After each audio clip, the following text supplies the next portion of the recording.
PC WizKid here with the Battlefield 4 beta. That's right, I had first crack at playing Battlefield 4. Of course, there are many different types of maps and modes. Today we're only looking at the Siege of Shanghai, the map that is pretty big actually. I'm running a machine that is basically well over the recommended and suggested value, so I'm good to go. I'm playing this on high settings. As you can see here on the Battlelog website, I'm ready to basically click on and join one of the servers, but just showing you a little bit here. I'm going to be an engineer starting from scratch, of course. I want to build my way up and see what's different, right? What's different from Battlefield 3? How much more difficult? How's the Frostbite 3 engine? The effects, the realism, the physics, the levolution, all of that stuff that they've been advertising here. Loading up the map, and once it's ready, you're allowed to choose, of course, who you want to be. Load up, lock and load, see where you want to deploy, choose your spot, of course. There's a little window there on the left that kind of gives you a preview of what's going on live should you decide to deploy in that section. I'm going to choose, of course, deploying into the A point just to get right into some of the action, a little bit closer there.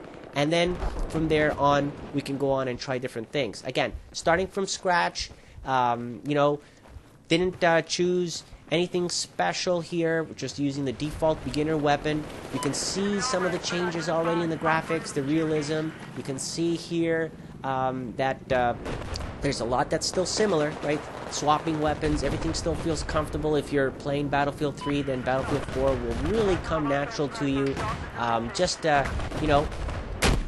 Takes a little bit of time, but as you can see right there, very nice graphics, very smooth multiplayer playing. Frames per seconds are really high, and I'll do a separate benchmark video about that. Right now it's just a kind of walk through gameplay, just looking here at some light armored vehicle. There's a guy at the top.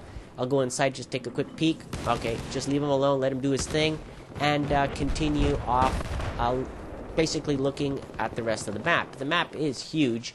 Buildings are massive. Of course, you'll have to take either a chopper to get up there, parachute, or take the elevator, actually.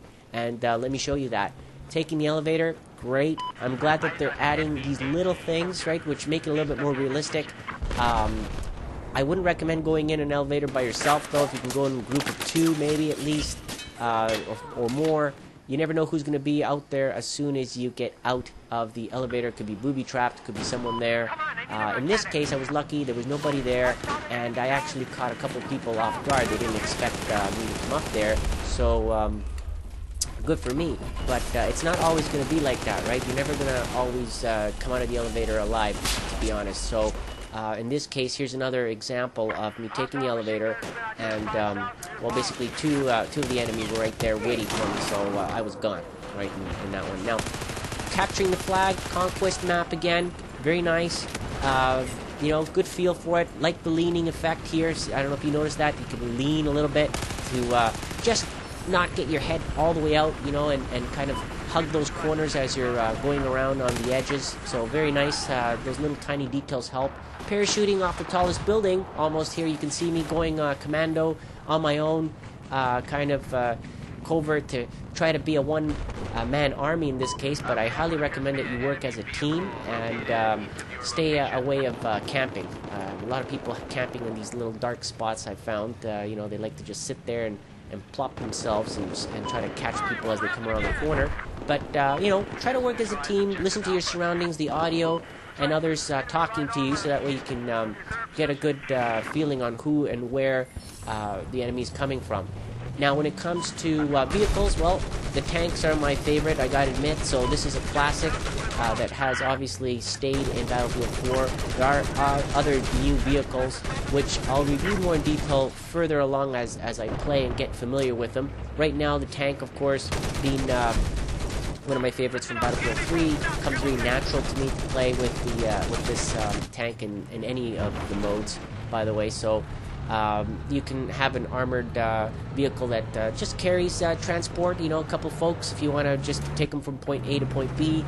There's light armored vehicles like the one I showed you earlier at the beginning with the machine gun, and of course there's boats, right? We're going to look at those boats in just a moment. Basically, when we're talking about boats, I mean, there's in the demo here, in the beta, sorry, there's not much to choose from.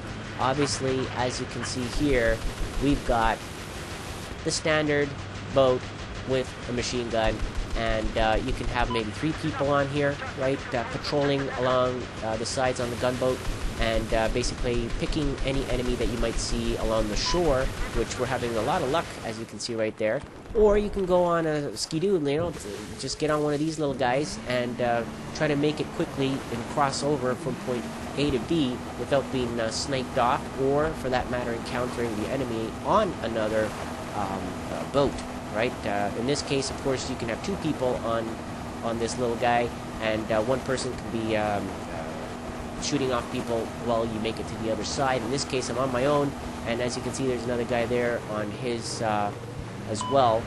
And well, what else can I tell you? I mean, helicopters are also back, and why not? I mean, here it is. I personally don't play too much with helicopters or airplanes. I'm more of a, down on the ground type of guy, so all I really want is, just take me to the top of the roof, and I'll just jump right off and then get right back into it. So as a trooper, I like to just be on the ground and do whatever I can to help out the team. In this case, as you can see here, we got the enemy at the top of the roof, and we're just trying to take care of business on this flag as well. So there you have it. In a nutshell, I'll do more gameplay videos on different modes, of course, because this one was only the Conquest map for the Siege of Shanghai, and I'm looking forward to showing you guys more videos about this. Comment below, let me know what you think about Battlefield 4, the beta, and again, thank you for watching.